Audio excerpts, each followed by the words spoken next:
Assalamualaikum warahmatullahi wabarakatuh. Perkenalkan, saya Budiarti, asal Madrasah MTSN 9 Kediri. Saya mahasiswa PPG dalam jabatan dari Universitas Negeri Makassar tahun 2022.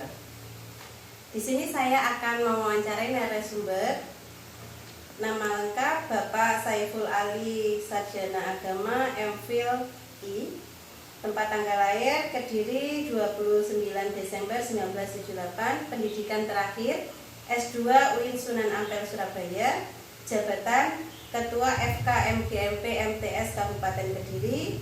Wakakurikulum MTSN 2 Kediri. Terima kasih Bapak sudah meluangkan waktunya untuk menjawab beberapa pertanyaan dari saya. Pertanyaan pertama, Pak, dalam permasalahan kami menemukan ada rendahnya hasil belajar siswa materi listrik dinamis. Kira-kira penyebabnya apa ya, Pak? Rendahnya hasil belajar siswa. Oke, baik. Ada beberapa hal yang berkaitan dengan hasil rendahnya peserta didik. Itu kalau dirunut dari awal, dari rekrutmen atau dari input peserta didik itu juga menentukan apakah itu anak diseleksi secara ketat ataukah tidak. Kemudian yang kedua, madrasah penyelenggara PPDB-nya itu menggunakan apa istilahnya kriteria yang tinggi atau tidak dalam merekrut peserta didik, itu juga mempengaruhi. Kemudian yang ketiga, yang ini harus juga dipahami bahwa proses belajar itu ada peserta didik dan juga ada pendidik. Nah, di antara dua ini pendidik pun juga sangat berperan. Ketika seorang pengajar atau pendidik memberikan materi belajar atau materi kegiatan pembelajaran itu tidak menggunakan metode yang sesuai, itu juga akan mempengaruhi bagaimana peserta didik tidak bisa menerima materi dengan baik. Kalau tidak bisa menerima materi dengan baik, berarti mereka menerima pelajaran juga tidak bisa dengan baik. Kemudian yang ketiga yang perlu juga diperhatikan, yang keempat yang juga diperhatikan adalah bagaimana metode yang digunakan. Apakah metode itu bervariasi ataukah hanya salah satu metode saja yang dipakai. Kalau metode satu saja yang dipakai, anak-anak akan menjadi bosan. Kemudian ketika dia bosan, materi pelajaran sudah tidak menjadi fokus mereka memfokuskan kegiatan pembelajaran untuk hal yang lain.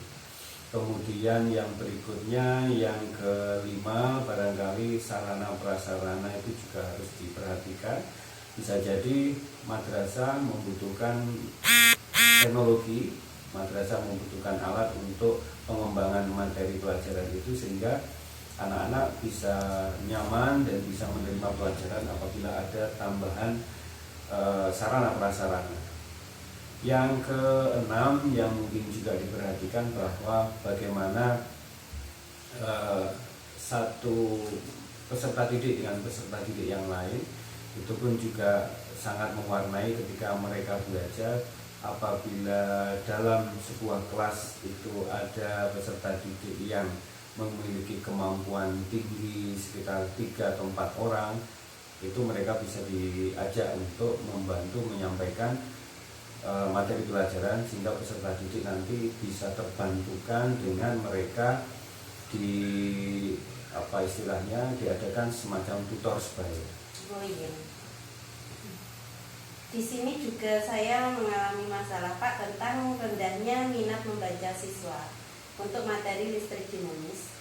Nah, apakah ada cara untuk meningkatkan minat literasi dan numerasi siswa, Pak? Karena di dalam numerasi juga kemampuan berhitung siswa itu cukup rendah, Pak. Misalkan saat saya mengajar seperti itu, habis saya menjelaskan materi, latihan soal, saya beri latihan soal seperti itu, yang menjawab hanya sebagian saja. Ya.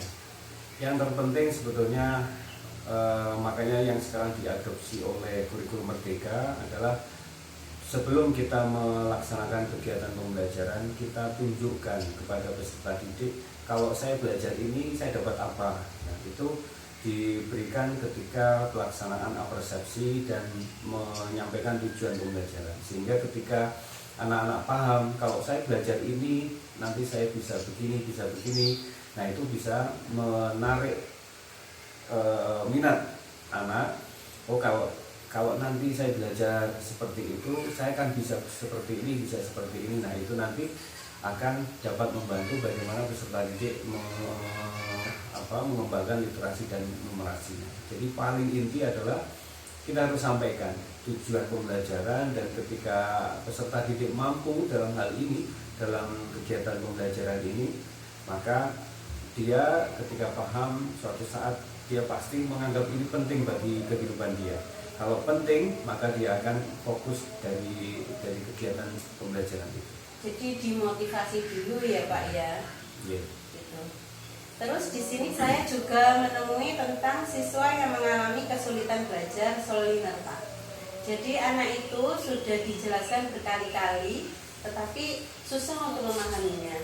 Nah, kami juga udah koordinasi dengan guru BK, terus sama orang tua juga. Katanya dulu memang pernah waktu kecil itu mengalami sakit panas tinggi dan dirawat di rumah sakit, dan sejak saat itu mungkin apakah hal itu juga mempengaruhi atau bagaimana kan? Karena dia susah sekali untuk berteman juga, dia suka menyendiri begitu kan. Kalau itu kan sebetulnya kasuistis. Kalau kasuistis itu berbagai macam cara memang harus dilakukan, tetapi harus juga melalui proses istilahnya penelitian. Jadi terutama yang BK ini kan harus mengetahui bagaimana penyebabnya, kemudian dari wawancara atau dari konsultasi yang dilakukan oleh BK, seharusnya BK mendapatkan informasi bahwa anak ini belajarnya harus seperti ini. Dengan diketahui karakteristik belajarnya seperti apa, kemudian diinformasikan kepada guru, akhirnya guru akan tahu, oh ternyata anak ini misalnya anak ini dia bisa menerima pelajaran kalau yang menjelaskan itu temannya. Kalau faktanya seperti itu, maka kita gunakan model belajar tutor sebaya. Jadi kita cukup mengajari anak-anak yang pintar-pintar itu atau yang cukup cepat menerima pelajaran, kemudian dengan kita dampingi, dengan kita bimbing, mereka bisa membantu kita menjelaskan materi pembelajaran kepada peserta didik.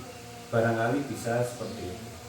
Ataupun juga misalnya memang kalau prinsip di kurikulum Merdeka ini bahwa antara guru dengan murid itu ada yang harus kita lakukan, terutama di KMA 347 itu hubungan antara murid dengan guru harus diikat secara psikis, dan itu dinamai dengan mahabbah fillah. Nah, di situ ada di pesan dari kurikulum itu, maksudnya adalah ketika kita menemui kesulitan, ketika kita menyambung hubungan batin antara seorang pendidik dengan peserta didik, maka dari situlah kita akan ketahui kira-kira seperti apa yang diinginkan oleh anak, kemudian pembelajaran seperti apa yang mereka bisa enjoy, mereka bisa melaksanakan kegiatan pembelajaran, dan disitulah kita laksanakan.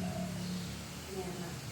Terus Pak, ini juga di madrasah kami Pak, itu untuk pembelajaran yang berbasis HOTS itu masih belum bisa dilaksanakan karena terkait beberapa kendala, karena madrasah kami kondisinya masih terpisah-pisah 6 kampus, dan juga kami belum memiliki seperti alat-alat TIK begitu yang bisa mendukung pembelajaran, sehingga pembelajaran yang kami laksanakan itu kurang inovatif. Menurut Bapak kira-kira solusinya seperti apa Pak? Oke, jadi HOT dulu ya.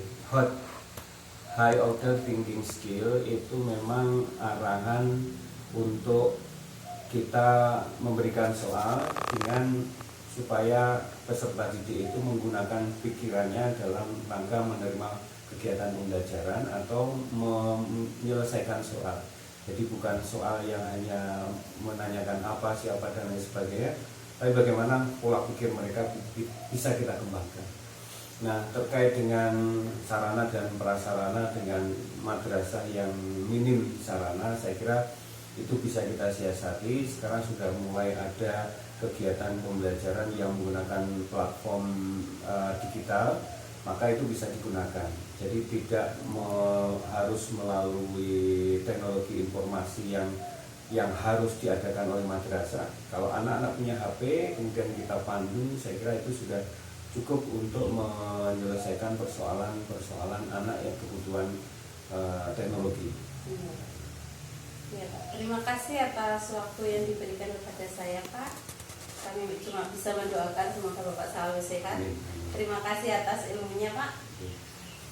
Demikian wawancara saya hari ini dengan Bapak. Jadi lebih dan kurangnya mohon dimaafkan. Assalamualaikum warahmatullahi wabarakatuh.